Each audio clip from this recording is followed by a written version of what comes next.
held dearly and by upholding the principles of justice and human rights. The loss of Justice Mokgoro is deeply felt by the legal profession, members of NADEL, the country, the judiciary, and all the people of South Africa. Our thoughts and prayers are with Justice Mokgoro's family, friends, and colleagues during these difficult times. May her memory be a blessing to all who had the privilege of knowing her and those who will read her work. And while we are certain that Justice Mokgoro has been laid to rest, there is comfort in knowing that her good works and achievement will follow her and will continue to inspire us to strive for a more just and equitable society. Oh, why, instead of her, not taking the dishonest and the thieving citizens in this country? Thank you, Chief Justice. Thank you very much, Mr. Nochesi, and for keeping within the time as well. The next speaker will be a representative of the Legal Practice Council, Mr. Mabunda. 5 minutes.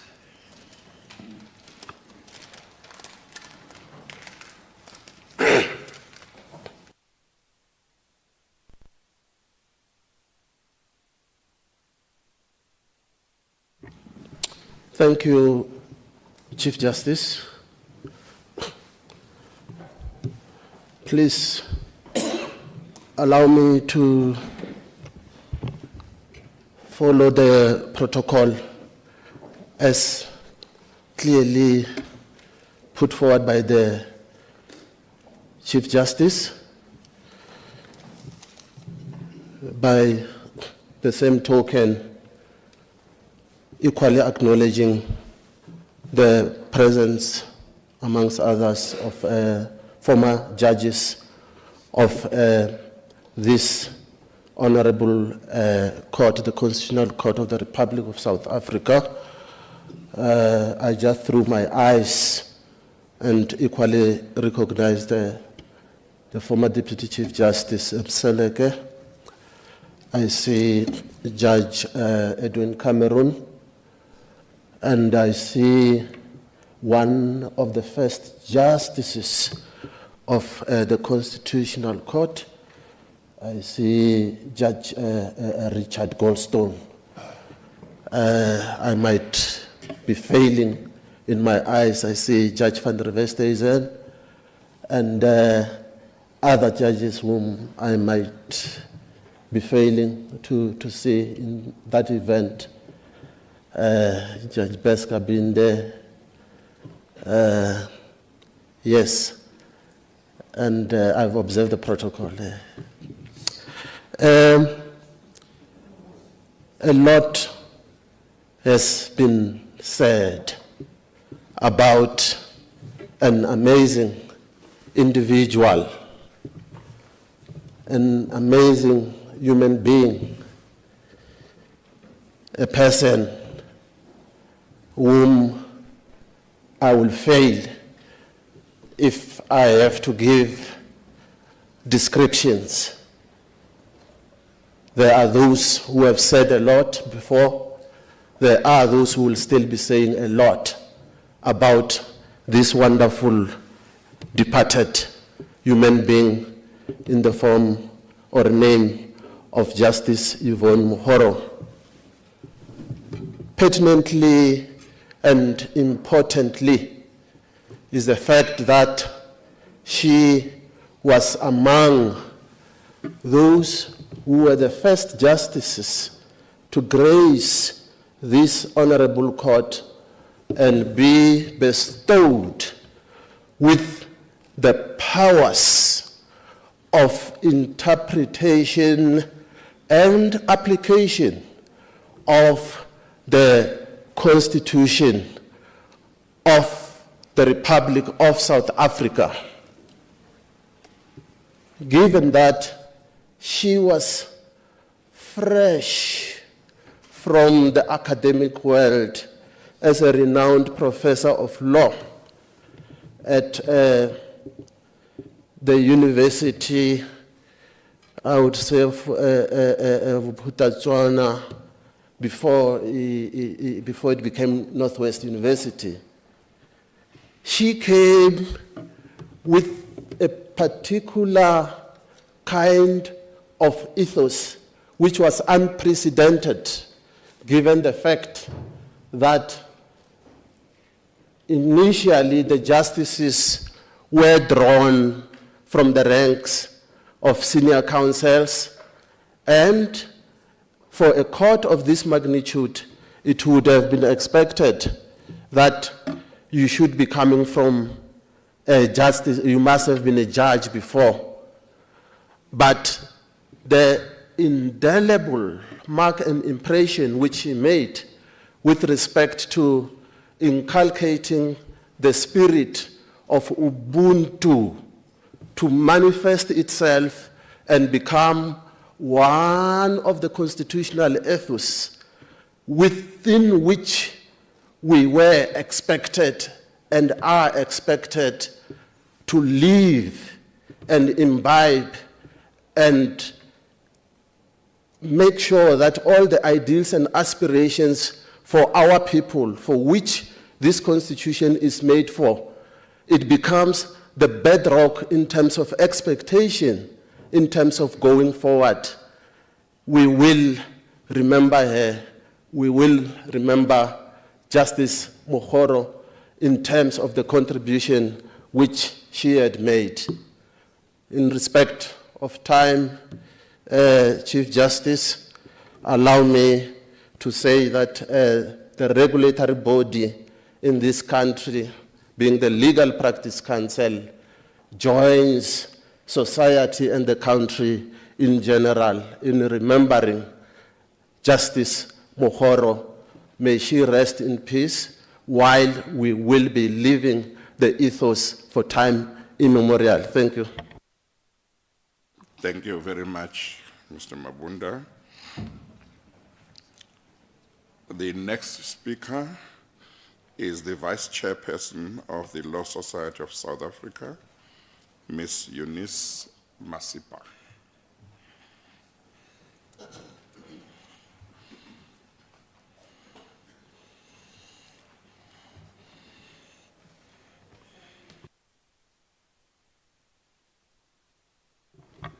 Is it on? Chief Justice, Deputy Chief Justice, may you kindly allow me to stand on the protocol that you've already observed in the interest of time. As the Law Society of South Africa, we are deeply saddened by the passing of Justice Yvonne Mokgoro. As the previous speaker has already stated, that a lot of statements have been issued, a lot of speakers have spoke, and there is really much that can be said about the late Justice. As I followed the story of how she became a legal practitioner, I watched one of the interviews where she was narrating how she became a legal practitioner. In that story, she says that when there was the uprisings and she had initially registered for a degree to study a BA. So when the universities closed at that time, they went back home, and by chance she got into trouble with authorities. And her family then acquired the services of Robert Sobukwe to represent her. So when she was looking for a representative to assist her, she struggled to find someone to assist her. The question she asked Robert Sobukwe was, but where are legal practitioners? Where are lawyers? Where are the males? And what Robert Sobukwe said to her, or the question she asked her, but why don't you ask, where are the female lawyers? Are you aware that you can also become a lawyer? She was not aware of that. But because of a male who believed in the capacity of a young female, she then took a decision to mentor her. She then deregistered for that BA and registered for her BProc, which then saw her to become a legal practitioner. And with that, I think legal practitioners should then start taking a leaf from Robert Sobukwe's life to capacitate and to mentor female legal practitioners is to also assist in nation building. It is also to assist in developing jurisprudence for the country. And by virtue of the confidence that Robert Sobukwe had in the late Justice, we saw the remarkable work that she did.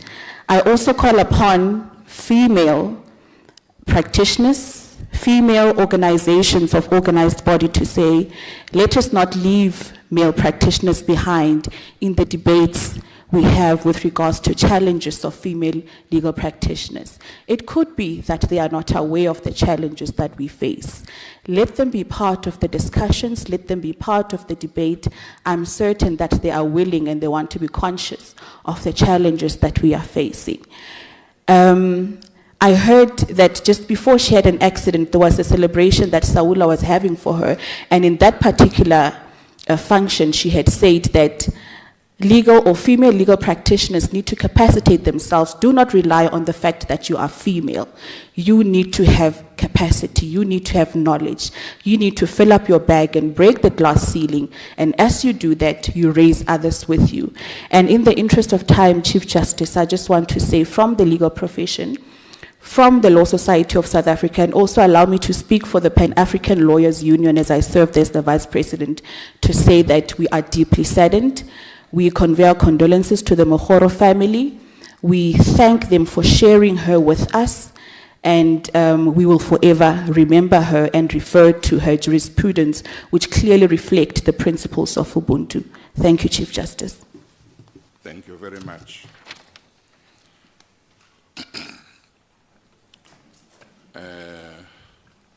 The next speaker is reflected here as a representative of the Pan-African Bar Association of South Africa, Advocate to Ms. Ansebeza, SC.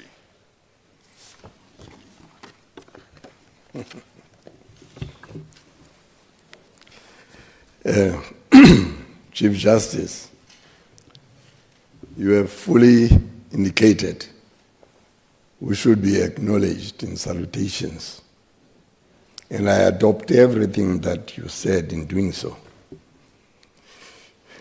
I merely wish to state that whilst it is an honor for me to be a judge of the African Court on Human and People's Rights, I however, do not represent that court at these proceedings, as was indicated in your opening speech. I apologize. That I read what was written. Thank you. Yes, Mr. Chief Justice, those salutations that you made at the beginning, I adopt and I accept. And to those to whom I have inadvertently, not formally mentioned, I greet you too, and with that, let me be permitted to say what usually gets said. All the protocols have been observed. Chief Justice, it's almost a dozen years since August 2013, when I stood on this very same podium paying homage and tribute to the late Chief Justice Pius Langa, at an occasion not unlike this one.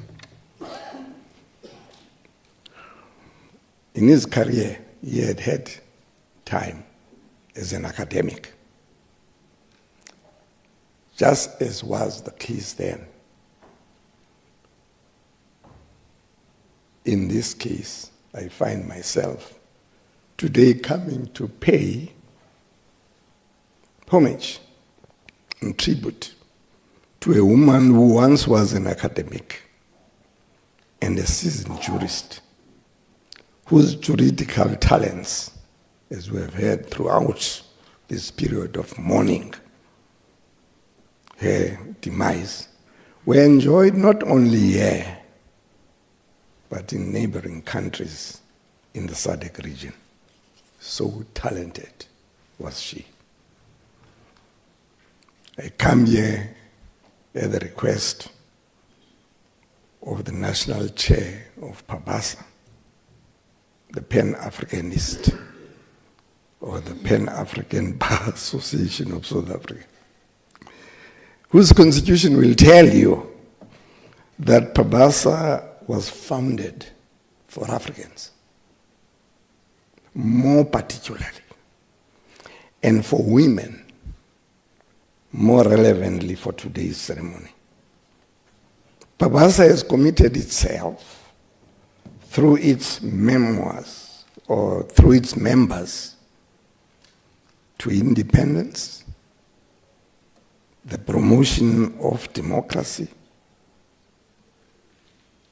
gender equality, anti-racism, anti-sexism, the protection and enhancement of the rule of law, to the ideal of an open society founded on human dignity, the achievement of equality, and the advancement of human rights and freedoms. I make bold, Chief Justice, to say that Justice Mokgoro would have been a member of PABASA.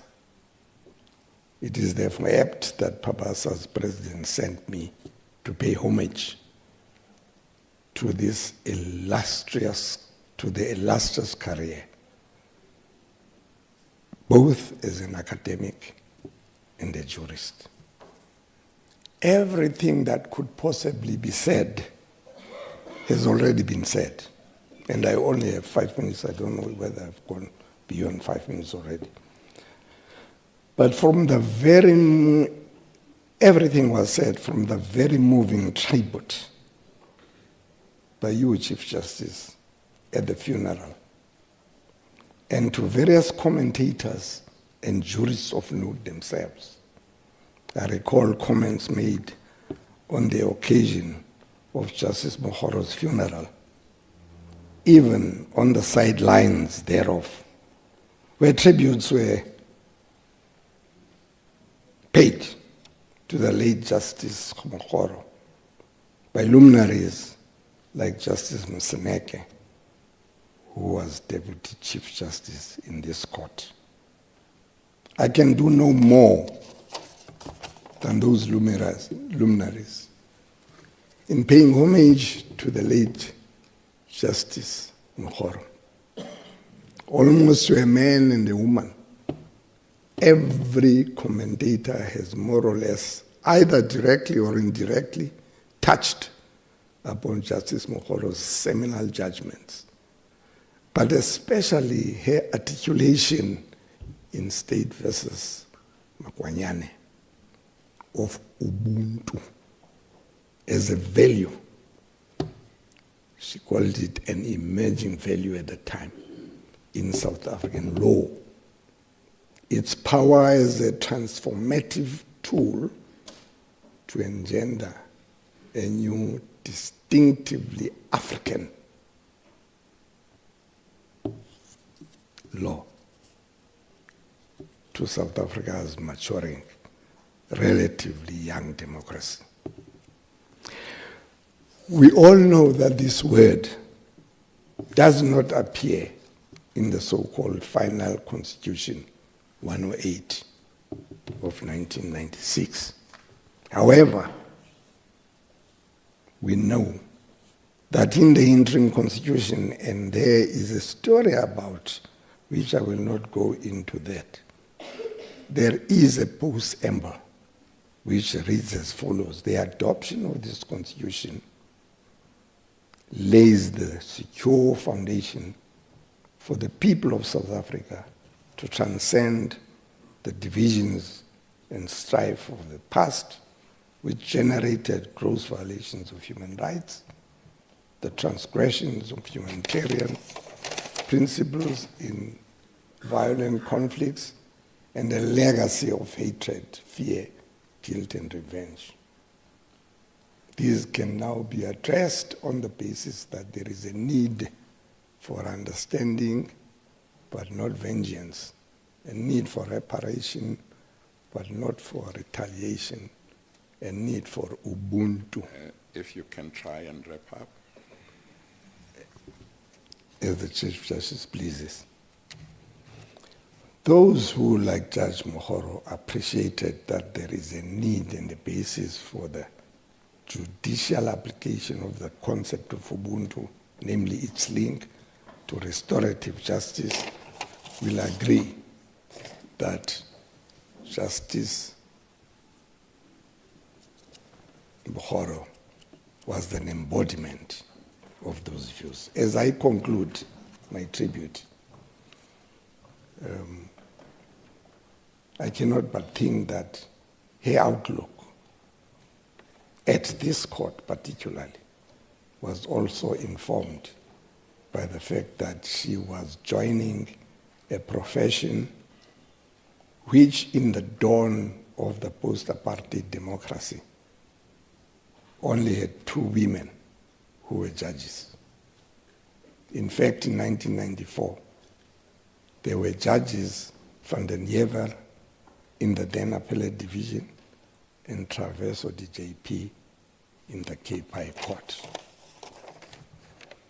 Anyone who knows just a little of Judge Mokgoro will agree with me that all the attributes that could be given for the eternalization of the concept of Ubuntu in our jurisprudence.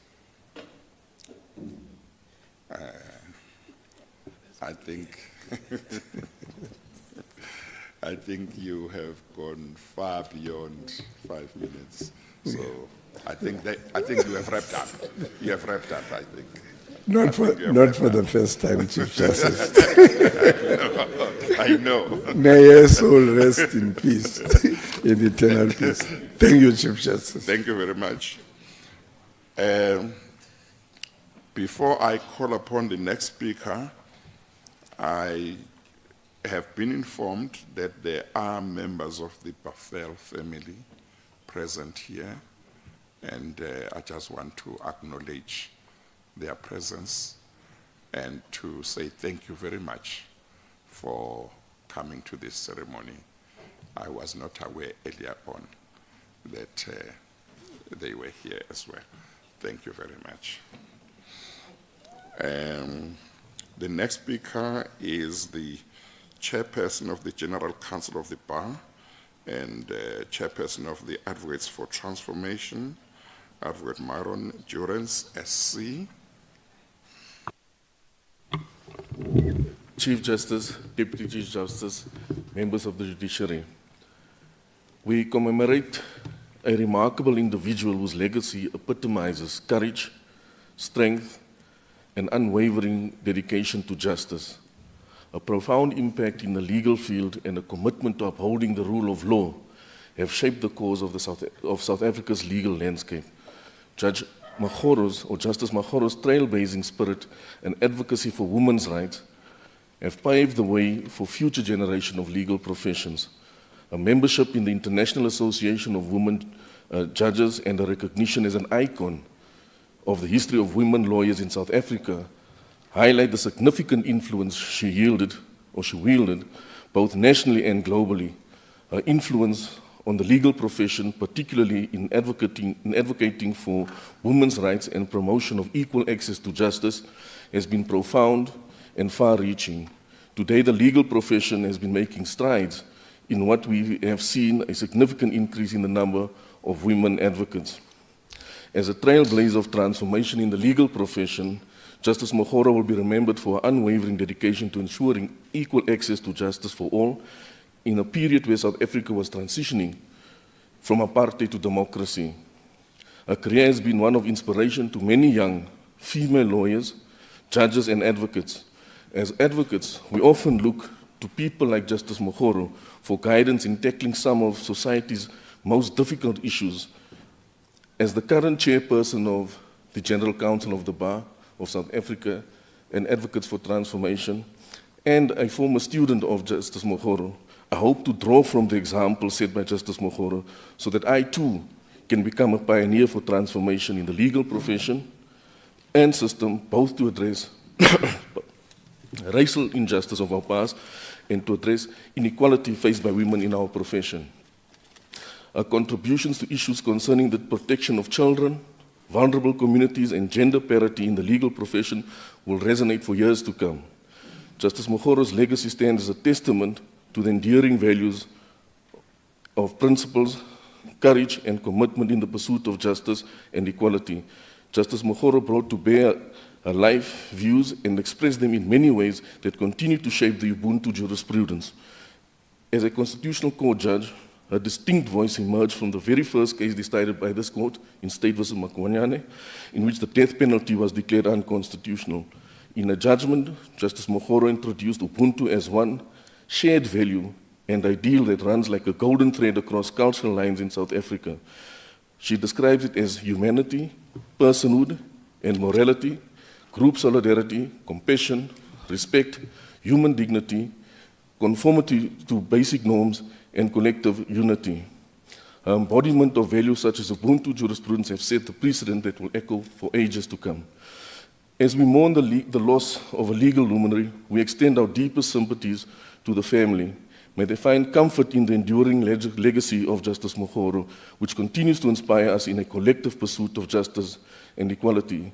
Let us all draw strength from her courage and resilience as we strive to uphold the principles she championed throughout her career. Justice Yvonne Mokgoro's legacy will continue to illuminate the path towards a more just and equitable society for all. Her contributions to defending the core tenets of justice, equality, and human rights remain an enduring testament to remarkable life and work. May her memory serve as a guiding light for future generations seeking to walk in her footsteps and to uphold the ideals she held dear. As we reflect on her life work, may we extend our heartfelt condolences to her family. May they find solace in knowing that Justice Mokgoro's legacy continues to inspire us and guides us to a more just and equitable society. Let us strive to embody her courage and resilience in our own pursuit of justice and human rights for all. May her soul rest in peace. Thank you, Chief Justice. Thank you very much.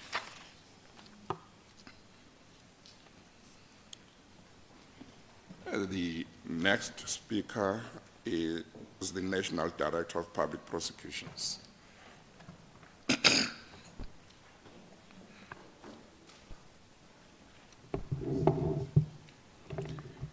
Thank you, and good morning to, firstly, members of the Mokgoro and the Buffels family, Honorable Chief Justice, Justice Maya, various other justices present, distinguished guests, the Deputy Minister, Acting Speaker, Chair of the NCOP, ladies and gentlemen. Firstly, thank you very much for extending the invitation to the NPA to be part of this memorial service in honor of the late Justice Yvonne Mokgoro. Justice Mokgoro, as we've heard, was a trailblazer on several fronts, not least of which because she was the first black woman to be appointed as a judge in October 1994. She not only opened the way for other black women to join the profession and the judiciary, but she also, as we've heard, contributed to the building of an influential and much-needed jurisprudence on human rights and to infusing the concept of Ubuntu, Boto, into South African law. These deep-seated principles of respect for human rights, human dignity, integrity, and Ubuntu permeated her brief time as a public prosecutor in the Mabato Magistrates Court early on in her legal career. In an interview that Justice Mokgoro gave a few years back to Professor Daniel Plaikes, she recalled the challenges that she faced as a prosecutor under apartheid. And at a time when prosecutors were often regarded, as she put it, at the other end of justice. As a prosecutor, she defended her role as an officer of the court, whose role it was to assist the court to find the truth and not a conviction at all costs, which is something that we instill into prosecutors to this day. Justice Mokgoro was driven by an ingrained sense of justice. In this regard, she recounted a personal story in this interview of raising repeated objections to a court interpreter's inaccurate interpretation of an accused testimony, which resulted in her being called to the presiding magistrate's chambers and to be told that she ought not to become the unrepresented accused's unofficial lawyer. Even though Justice Mokgoro moved on from being a prosecutor, she remained steadfast as an advocate of justice and steadfast in her resolve to ensure that those who occupy positions of leadership serve with integrity and humility and respected the values enshrined in our Constitution. Such resolve was evident as she chaired what came to be known as the Mokgoro Commission of Inquiry, which was set up by President Ramaphosa in 2018 after a series of damning court findings which raised doubts about whether two very senior officials of the NPA were fit to hold their positions. The commission under Judge Mokgoro found that both officials engaged in activities that undermined the rule of law, that grossly impeded the functioning of the NPA, and that were responsible for destroying public trust in an institution like the NPA, a key pillar of the criminal justice system. The Mokgoro Commission recommended their removal from office. The Mokgoro Commission was established on the heels of the state capture era, which we all know now was an attack from the inside, a stealthy and lethal war waged on the rule of law by the very people whose job it was and who swore an oath to promote and protect it, including the past leadership of the NPA. During this time, as we all know, the independence of the NPA was seriously compromised. The integrity and consciousness of members of the previous NPA leadership was called into question, which actually resulted in the Mokgoro Commission of Inquiry being set up. I took office as the NDPP just about 3 months after the Commission completed its work in April 2019. In the Commission's report, Justice Mokgoro called on the NPA to, and I quote, instill a strong sense of constitutional values and belief in the rule of law. She added that when these values are internalized and fought for vociferously from within the NPA, only then will the institution enjoy the confidence of the citizenry and become the prosecuting authority that South Africans deserve. Ethical leadership and integrity are sine qua non to upholding the rule of law and ensuring justice for our people. In fact, it is this very lack of ethical leadership and integrity, and as well as good governance, that is fueling corruption in our country. And Justice Mokgoro will be glad to know that over the past 5 years, we've been working hard in the NPA to turn this around and to build a strong, resilient, fit-for-purpose institution that will have the confidence of the people of South Africa. Please wrap up. Thank you, I will do that. I can say that today the NPA is very different from those of the past, and I want to say that we hear your words, Justice Mokgoro. We understand your deep sense of justice, and we will continue to fight the good fight to save our beautiful country. Our thoughts are with your family, colleagues, and family at this difficult time, and may you draw strength from knowing of the most incredible contributions of a trailblazing woman in Justice Mokgoro. I thank you. Thank you very much, NDPP. The next speaker will be a representative of the South African chapter of the International Association of Women Judges, Judge President Mphahlele.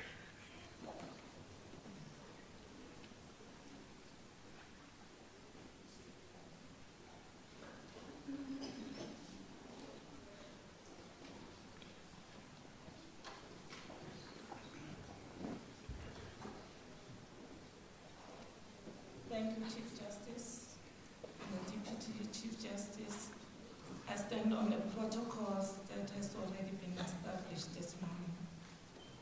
As we mourn the passing of this phenomenal woman and a stalwart in the South African judiciary, we also celebrate his life. In a tenure at this court, the Constitutional Court, she had an enormous contribution to the realization and reaffirmation of constitutional principles that will remain foundational in our jurisprudence and ultimately in the protection of human rights to not only South Africans, but those who permanently reside within our beautiful borders. This is demonstrated in some of the cases, and I refer to the Ben 10 one. This case concerns the responsibility of the judiciary to ensure that maintenance orders are observed. In this matter, she succinctly found that enforcement of maintenance payments not only secure the rights of children, but also upholds the dignity of women and promotes the foundational values of achieving equality and non-sexism. Her findings in this case demonstrated her relentless commitment to protection of women and children. The same goes for the matter of Khoza and others, and the Minister of Social Development and others, and Claudia and another. In her view, the importance of providing access to social assistance to all who live permanently in South Africa and the impact upon life and dignity that the denial of such accesses far outweigh the financial and immigration considerations on which the state relied. We, as the South African chapter of the International Association of Women Judges, recognize her excellent contributions to the jurisprudence of our country. Justice Mokgoro was not only a distinguished jurist, but also a beacon of hope for many women and girls. Just looking into her waking life, from a nurse to the Department of Justice as a clerk, maintenance officer, and thereafter a public prosecutor. Thereafter, proceeding to be a lecturer at the University of Botswana, now the University of the Northwest. And she later became an associate professor. She rose above the systematic barriers to become the embodiment of resilience and determination and the advancement of women's rights in our country. She was part of the inaugural South African Constitutional Court. She, to us, was the trailblazer as the first black woman to serve in this court. To us, it showed that it is also possible for other people. She set a good example for the rest of us. Being born and bred in Khalishiwe, in Kimberley, her appointment as the first black woman to serve at the highest judicial level in the country was a beacon of hope to many women and young girls, especially to us who grew up in the townships and the rural areas. Justice Mokgoro was a patron of our chapter, the South African chapter of the IAWJ. We, as the chapter, were also privileged that Justice Mokgoro served as a member of our Presidential Advisory Board. The chapter was graced with a presence in many of our AGMs. I remember when she was our guest speaker in Kimberley, it was befitting for our then president, the Deputy Chief Justice Maya, then to pen a letter to her and thank her that even in her retirement, she was still interested. She did not only deliver her speech and left, she spent the whole weekend with us, still showing interest she's still being interested in us as women judges. And she was the guest speaker again at our launch of our first journal. So the chapter recognizes and acknowledges unwavering support. And through you, Chief Justice, I just want to go through the letter that the chapter in appreciation wrote to her. And I'm so proud and happy that she had an opportunity to receive this letter on her 70th birthday, just to know that how much we appreciated her input.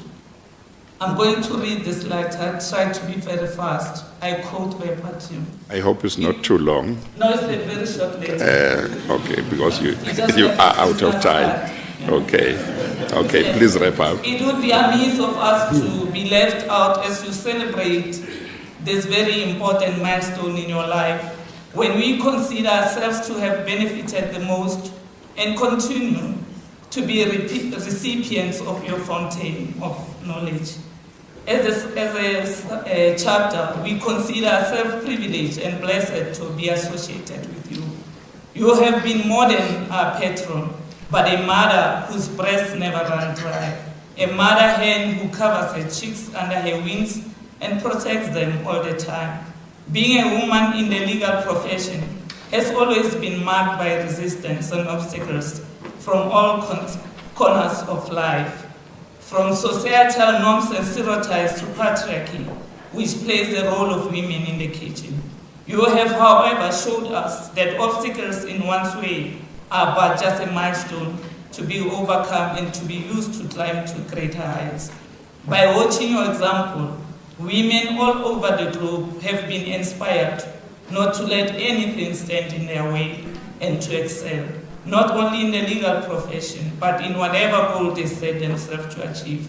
Indeed, you are the epitome of excellence and poise. I close quote. In that note, I like to say rest in peace, Justice Mokgoro, and we promise as a chapter that that beacon of hope through your legacy will live on through us to all the women in South Africa, and especially to the young girls who are still studying and aspiring to enter the profession. Thank you, Chief Justice. Thank you. Thank you very much, JP.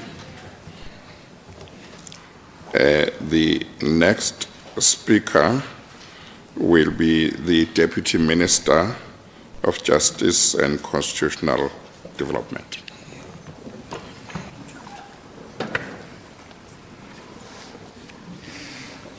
Chief Justice and Deputy Chief Justice, and I'll identify or follow the protocol set by the Chief Justice, but I do want to in particular acknowledge retired Justices Goldstone and Krichler, who were part of that original constitutional court that was set up 30 years ago. And then, of course, to the Mokgoro and the Buffels family. We're humbled and honored to meet here today to pay tribute to a gifted jurist, a spirited activist, a highly respected researcher and academic, a fighter for social cohesion, a champion of our Constitution, and an exceptional human being.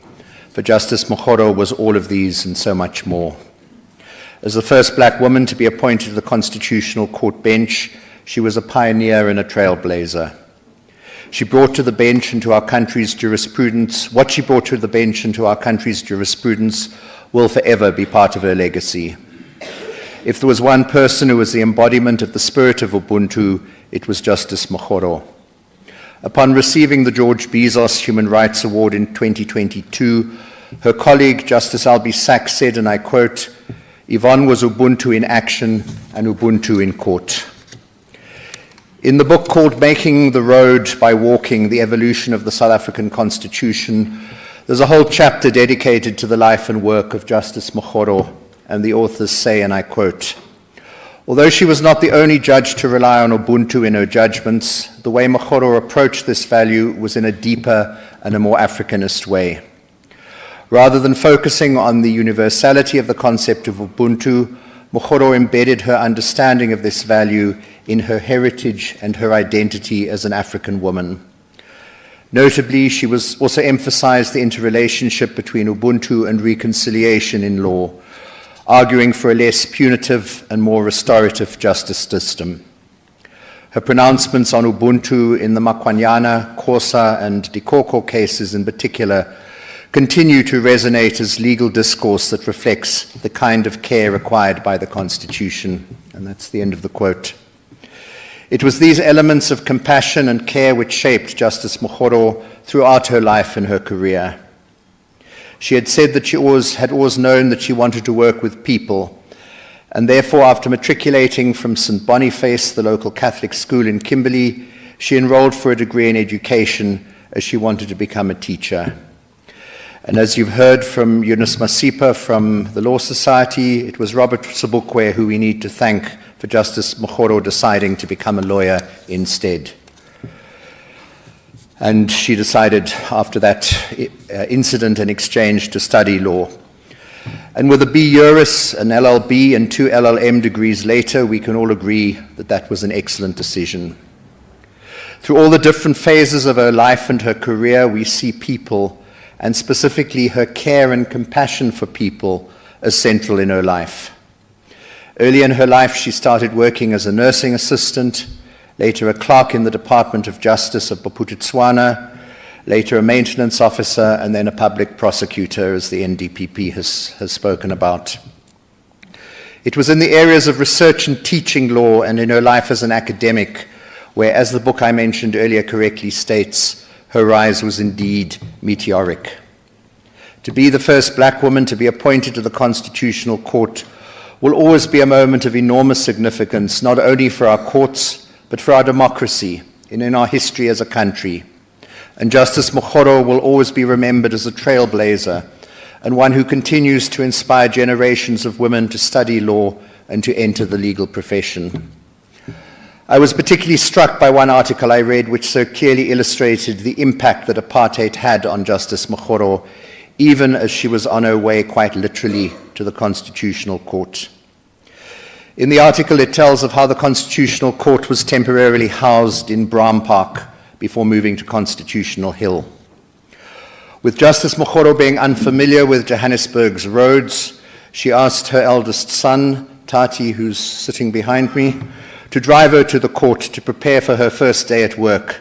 And she says, "I remember we drove on the M1 and Tati looked in the rearview mirror and said, 'Mama, there's a police van following us.' The police van stopped them and then took them to the Brixton police station on suspicion that their car was stolen. They were later released without an apology." Here was the very first black woman judge of the Constitutional Court, a leading human rights scholar on her way to the very institution which is the upper guardian of people's human rights, and the institution which would help transform our society in the pursuit of equality, freedom, and dignity. And she is being stopped by an instrument of apartheid stereotyping and discrimination. And when I think of that, I remind myself yet again that after 3 decades of democracy, all of us must ensure that we uphold human rights and the human dignity, the freedom and equality of others. We must uphold and protect the integrity of our courts and those who serve on the bench. We must uphold and protect the Constitution and the rule of law. Justice Mokgoro would expect no less from us. Justice Mokgoro shaped the laws of our country not only as a jurist on the bench, but also in the 16 years she served as the chairperson of the South African Law Reform Commission, thereby infusing a human rights-based approach into our law. In an interview, she once said that she sees her role, and I quote, "having great responsibility to my people, to justice in this country, to assist in providing people with what is necessary to improve the quality of their lives." And improve the quality of people's lives she most certainly did. The poet Ralph Waldo Emerson once wrote about what success is, and he writes that success is to laugh often and much, to win the respect of intelligent people and the affection of children, to leave the world a bit better, to know even one life has breathed easier because you have lived. It sounds as though this could have been written especially for her. I know she was particularly fond of the work of Maya Angelou. Perhaps one of the most famous sayings of Maya Angelou is where she writes that, and I quote, "I've learned people will forget what you said. People will forget what you did, but people will never forget how you made them feel." This timeless wisdom reminds us that we all leave a legacy. In the case of Justice Mokgoro, through her career and through her various judgments and legal writing, she stood up for the vulnerable and the oppressed. She advocated the human rights of women and children. She ensured and guaranteed that the law protects those who are most vulnerable, and this had an enormous impact on people's lives. It's best captured in the Causa judgment where she writes, and I quote, The right of access to social security, including social assistance for those unable to support themselves and their dependents, is entrenched because as a society we value human beings and want to ensure that people are afforded all their basic needs. A society must seek to ensure that the basic necessities of life are accessible to all if it is to be a society in which human dignity, freedom, and equality are foundational. She was regularly requested to serve on many boards and institutions, such as the Nelson Mandela Children's Fund, to lecture at various universities, to serve on the Council of the University of Venda, to chair the UN Human Rights Council's racial justice body, to name but a few. I think the enormous number of tributes that have and continue to pour in show how highly respected and how dearly loved she was by so many people across all sectors of society, both in South Africa and internationally. On behalf of the executive, I want to convey our sincere condolences to the Mokgoro and Buffels families, and I also want to thank you. Thank you for sharing her with us as a nation. A great tree has fallen. She will be sorely missed, but we take comfort in knowing that her legacy will live on. Her strength, her courage, her unwavering commitment to human rights, and in making the world a better place, leaves an indelible mark. She will continue to inspire many. May she rest in peace. Thank you. Thank you very much. Thank you very much. The acting Speaker of the National Assembly.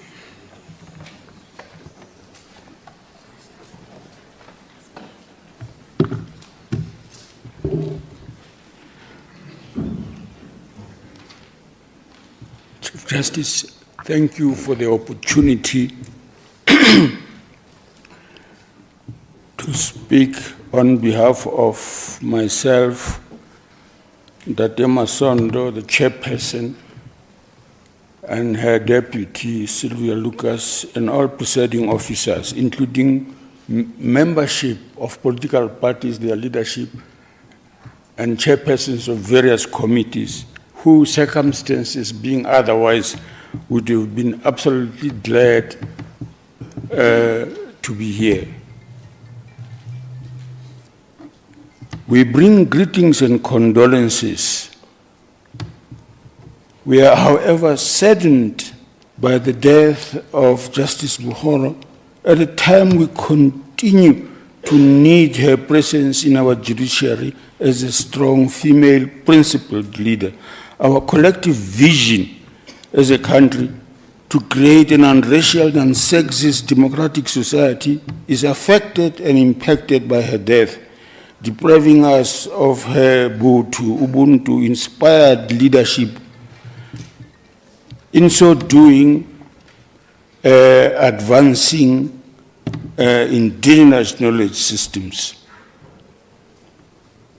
When one of us permanently, as she has done, goes, it becomes difficult to close a gap in our lives, in the life of the country, in the life of the judiciary itself, of talented individuals like Justice Mokgoro was. This morning's memorial service is an emotional, painfully final farewell to a loved one we will no longer see. We will be left, however, in different ways with her various memories we will forever remember and cherish. Our recollections, though, can only be fragments of her rich life. She has taken others with her never to be known. Her legacy stands as a valuable example for young ones, whatever their gender, following in her footsteps.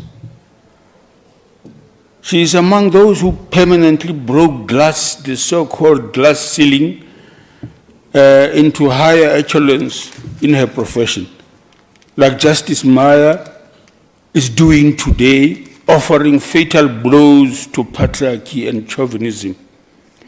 Justice Mokgoro's death inevitably also raises questions about transformation in the judiciary and the pace it is taking. Its success, transformation of this sector, also depends on the mentorship coaching that gets done by experienced professionals like she was. Dignity, fairness, and justice remains the objective we must pursue in all our institutions we represent today with passion and determination in her honor. The educational sector of work in the judiciary, I am sure, must be reeling with shock of a permanent departure, when it was still expecting so much from her. Inevitably, it also means the safety on the road is more than a priority and must receive better quality attention from the relevant authorities we oversee.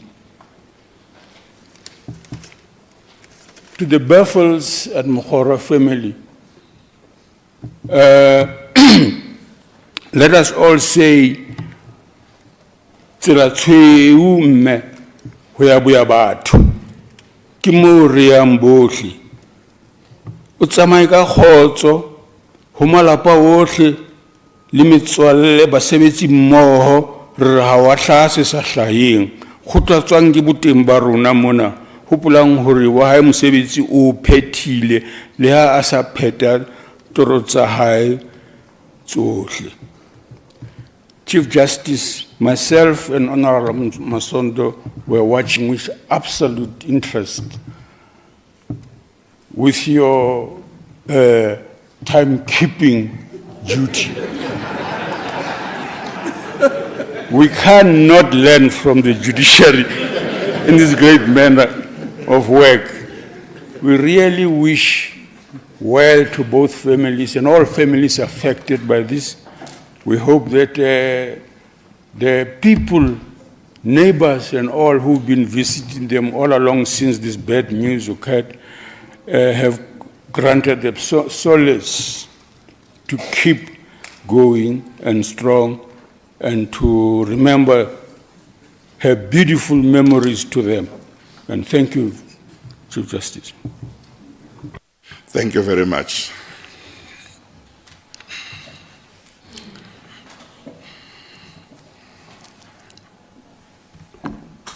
I will now pay tribute on behalf of the judiciary.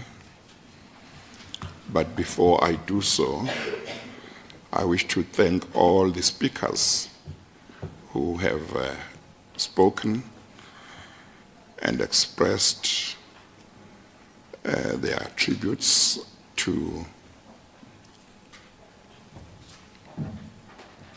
the family and all of us who feel the loss that has occurred.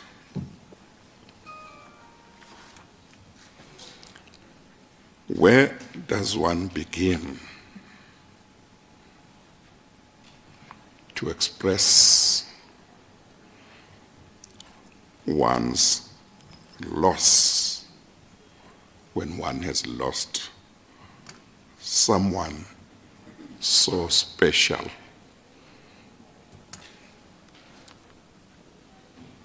Where does one begin when one expresses one's loss about somebody who played such an important role in laying foundations for our constitutional democracy as one of the first 11 justices of the Constitutional Court.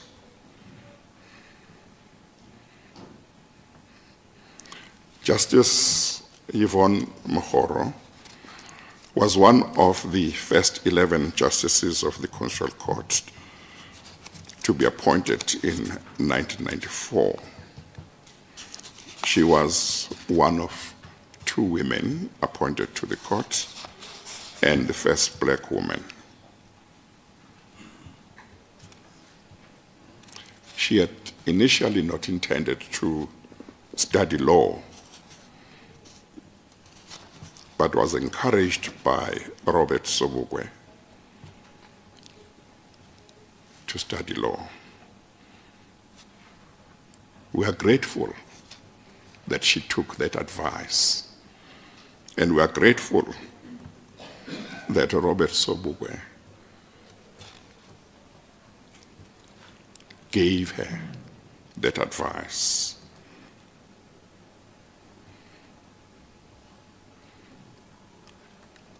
We are grateful because of what she ultimately became to this country as a lawyer and a justice of this court.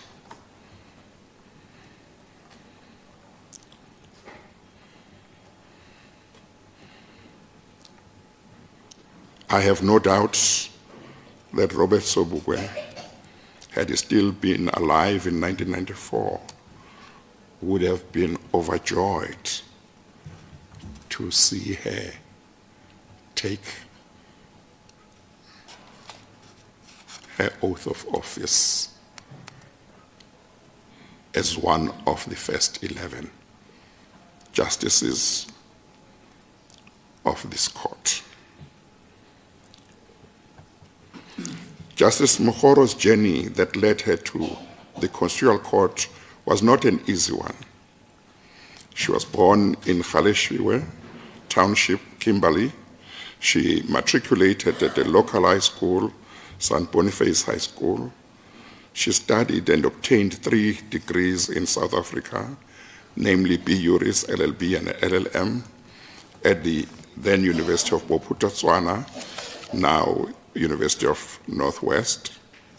She later obtained her second LLM degree from the University of Pennsylvania in the US.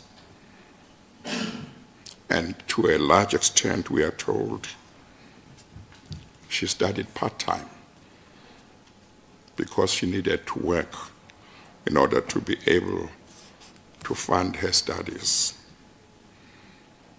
Her first job was as a nursing assistant. Later, she worked as a retail salesperson.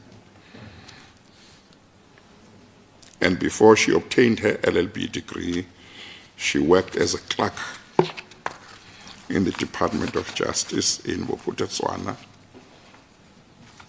And later, she became a maintenance officer and public prosecutor in the Mabato Magistrates Court.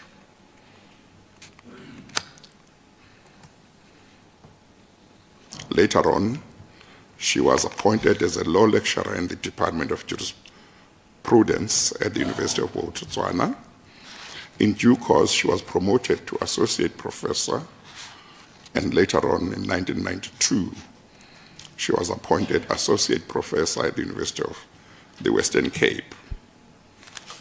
Indeed, later she also lectured at the University of Pretoria, which is where she was when she was appointed as a justice of this court.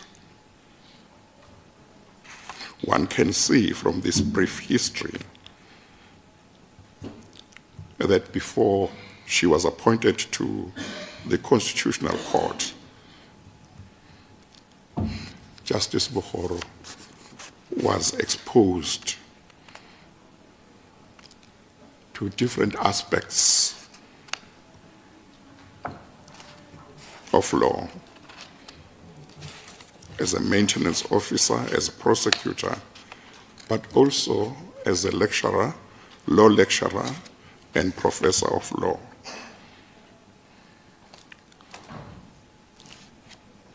At different stages, she taught constitutional law, human rights law, customary law, comparative law, and other laws.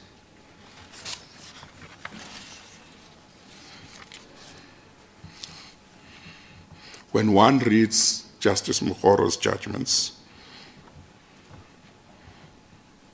particularly in the early years of this court, one is not able to see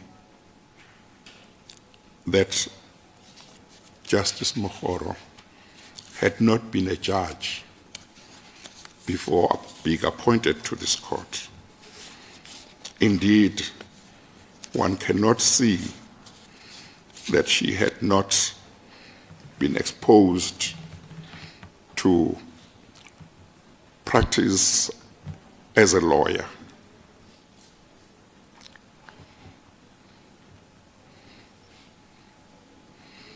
Of course, she brought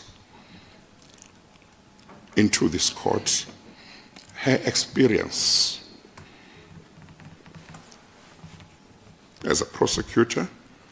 She brought into this court her experience as a law lecturer and a professor of law.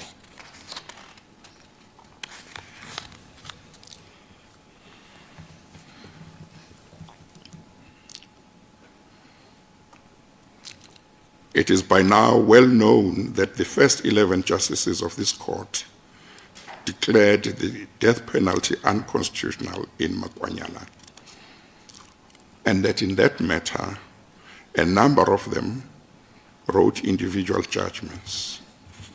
Justice Mokgoro also wrote a separate judgment in which she expressed her agreement with Justice Chaskelson's judgment outlawing the death penalty. Justice Mokgoro said in part, and I quote, "In interpreting the Bill of Fundamental Rights and Freedoms as an all-inclusive value system of common values, South Africa could form a basis upon which to develop a South African human rights jurisprudence. Although South Africans have a history of deep divisions characterized by strife and conflict, one shared value and ideal that runs like a golden thread across cultural lines is the value of Ubuntu. A notion now coming to be generally articulated in this country." Close quotes. The reference to Ubuntu in this passage in Justice Mokgoro's judgment had to be seen in the context of the fact that the post-emerald of the interim constitution included a reference to a need for Ubuntu, but not for victimization. Justice Mokgoro went on to explain Ubuntu as humaneness and said that, and I quote, "In its most fundamental sense, it translates as personhood and morality," close quotes. She said that while Ubuntu, open quotes, envelops the key values of group solidarity, compassion, respect, human dignity, conformity to basic norms, and collective unity, in its fundamental sense, it denotes humanity and morality, close quotes. Justice Mokgoro looked beyond the shores of South Africa to see what she could find in other jurisdictions that could be compared with or could be seen to have features of Ubuntu. She said, and I quote, "In American jurisprudence, courts have recognized that the dignity of the individual in American society is the supreme value. Even the most evil offender, it has been held, remains a human being possessed of a common human dignity, thereby making the calculated process of the death penalty inconsistent with this basic fundamental value," close quotes. Justice Mokgoro also looked at the Hungarian jurisprudence and pointed out that in Hungarian jurisprudence, and I quote, "the right to life and the right to human dignity are protected as twin rights in section 54(1) of that constitution. they are viewed as an inseparable unity of rights. Not only are they regarded as indivisible rights, but they also have been held to be the genesis of all rights, close quotes. Justice Mokgoro went on to say that as the Constitution evolved to overcome the culture of gross human rights violations of the past, open quotes, jurisprudence in South Africa would simultaneously develop a culture of respect for and protection of basic human rights, close quotes. She said, in her view, life and dignity were like two sides of the same coin. She said, the concept of Ubuntu embodies both of them.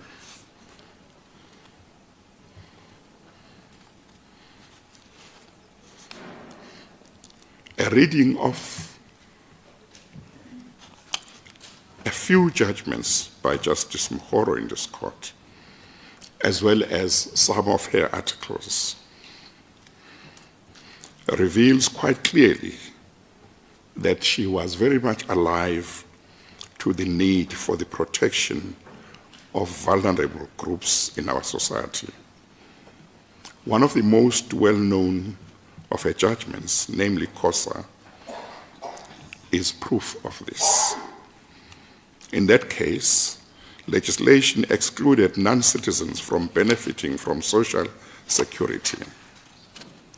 Certain Mozambicans who were permanent residents in South Africa challenged the constitutional validity of their exclusion from the social security benefits on the basis that they were not citizens, even though they were permanent residents and otherwise qualified for these benefits.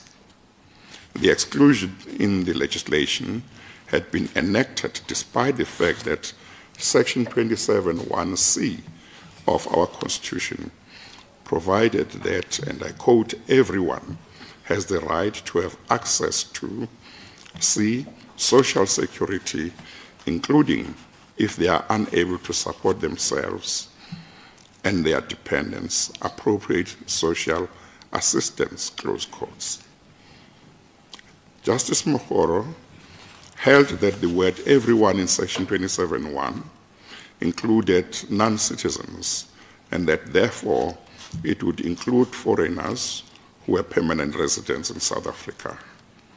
Speaking in the context of the purpose of providing access to social security to those in need, Justice Mokgoro had this to say, which underlines her appreciation for the need to protect the vulnerable groups.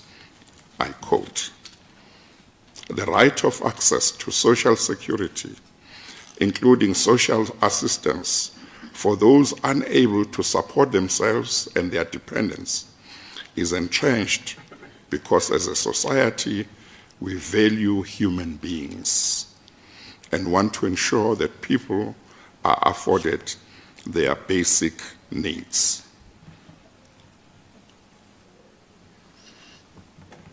A society must seek to ensure that the basic necessities of life are accessible to all if it is to be a society in which human dignity, freedom, and equality are foundational," close quotes. In that case, an appropriate remedy was granted to enable permanent residents to access social security.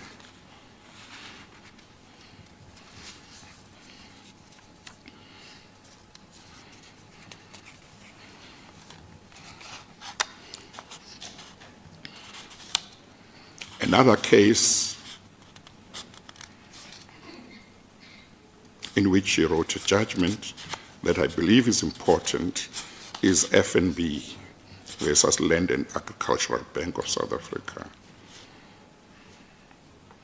when Justice Mokgoro had to deal with the constitutional validity of legislation that allowed a bank to attach and sell a debtor's property in execution without recourse to a court of law, and which legislation allowed a bank to also have a preference claim to the proceeds of the sale in execution, she had no hesitation in concluding that the legislation violated the rule of law in that it allowed self-help on the part of a bank, and for that reason, the legislation she held was invalid, and ordered that pending the correction of the constitutional defect, the bank was interdicted from acting on the basis of the impugned provisions.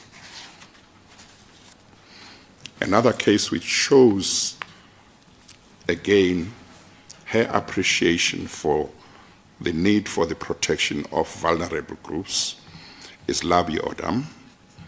It involves foreign teachers. Certain regulations excluded foreigners from employment in permanent teaching posts in the Northwest Province. Certain foreign teachers were temporarily occupied.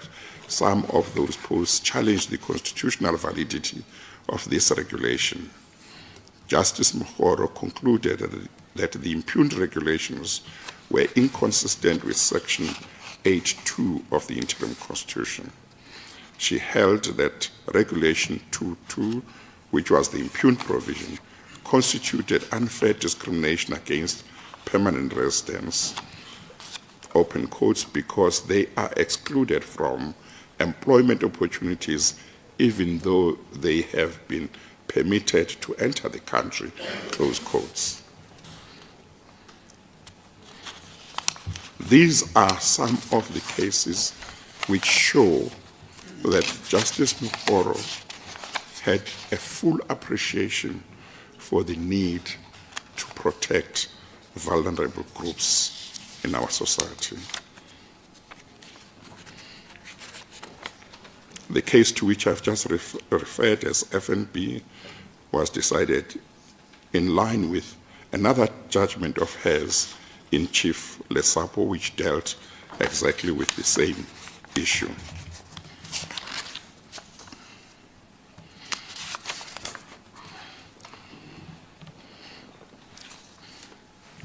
It is not necessary to go into many judgments that Justice Mokgoro wrote. It is important, however, to mention that Justice Mokgoro's contribution should not be confined to only those judgments that she wrote, because she was one of the first 11. She was one of a team, a member of a team. And to confine her contribution only to the judgments that she wrote would suggest that she did not make contributions in regard to the judgments written by her colleagues. And courts that sit and bank such as this one are courts where the contribution of colleagues in judgment writing are very important. Therefore, it is important that apart from us looking at judgments that she wrote, we should also look at judgments that were written by her colleagues in which she took part, because as a member of the court, in those cases, she too contributed.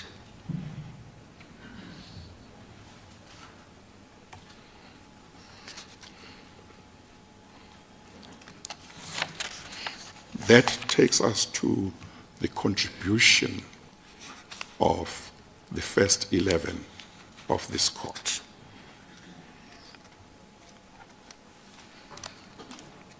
After their appointment in 1994, the first 11 justices of this court had to lay a foundation for jurisprudence that would sustain our constitutional democracy. They had no precedent inside the country to guide them. They had to start afresh and see what precedents they could get from other jurisdictions in order to start shaping the foundation of our own jurisprudence here. Justice Mokgoro was part of that.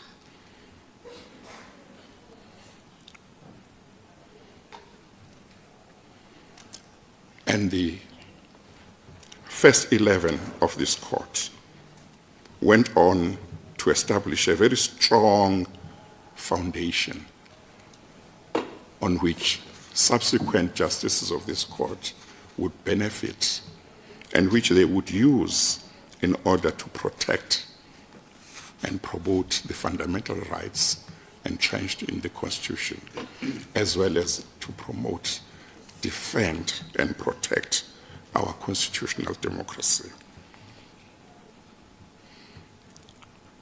This court continues to benefit from the wisdom left for us by the Constitutional Court First 11 of 1994.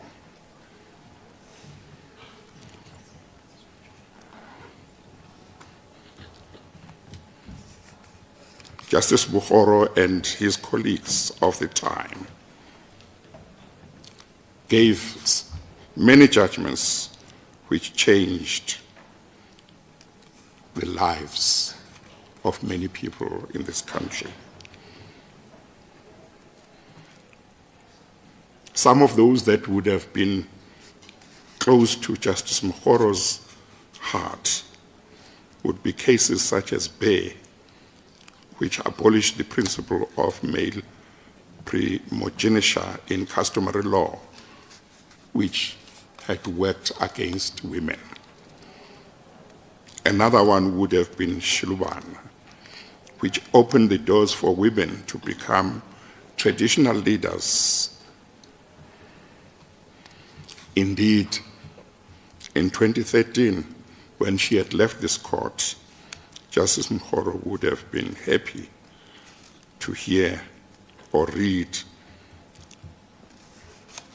MM, a judgment of this court, which ensured that men who wanted to take a second and further wife in polygamous marriages would not just need to consult the existing wife or wives, but would need their consent before they could take another wife.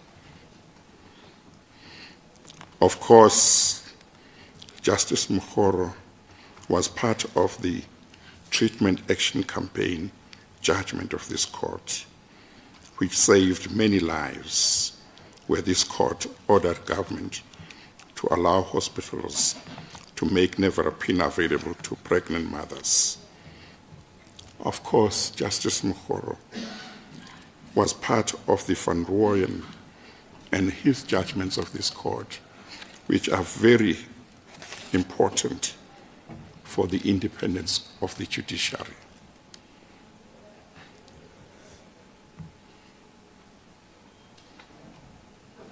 And that brings me to this issue. And it is an issue that I mentioned in my address on Thursday at the funeral.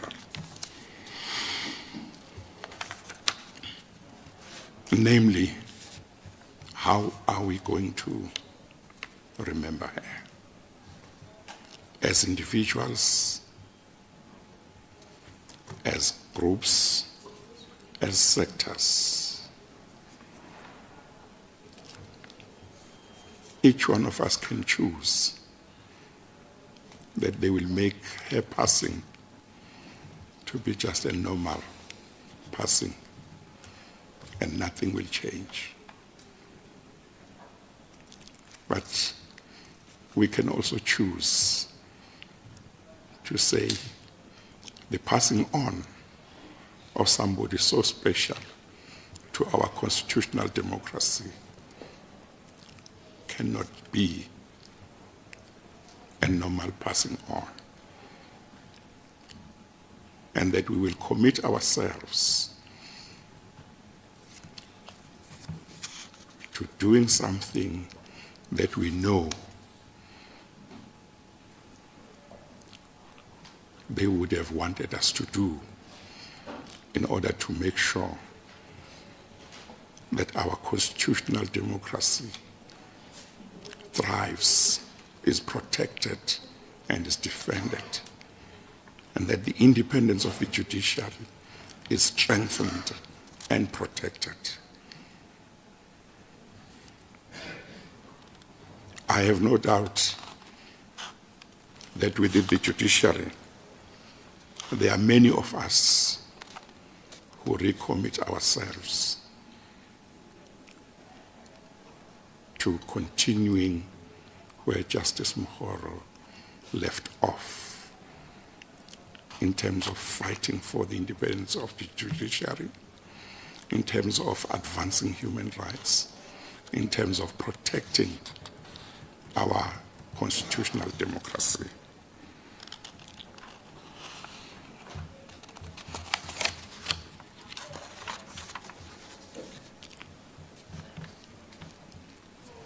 To the Mokgoro family and the Buffel family, on behalf of the judiciary of South Africa, I wish to convey our heartfelt condolences. We cannot begin to imagine the suffering that you have gone through. But we are with you.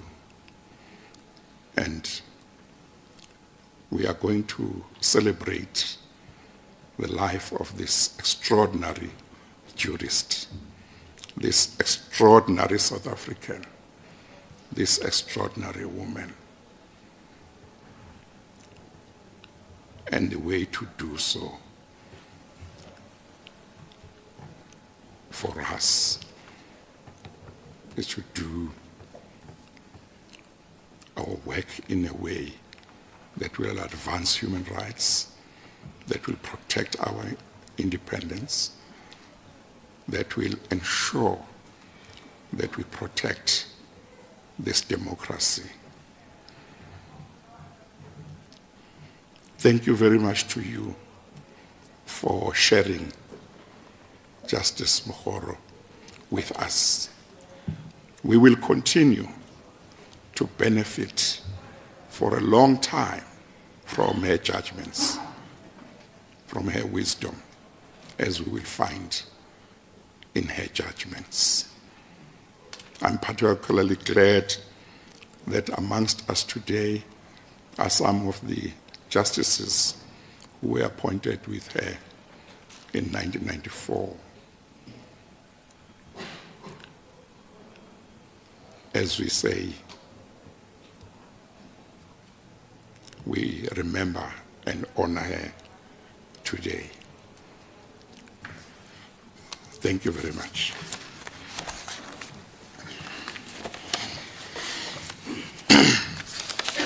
I had already thanked all the speakers for their contributions.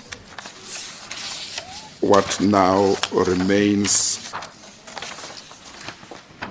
for me is to indicate that we are going to adjourn, but there are going to be refreshments in the foyer. So when you leave this chamber, please go to the foyer, and the clerks of this court will guide you to the foyer. But also, we will also join you there.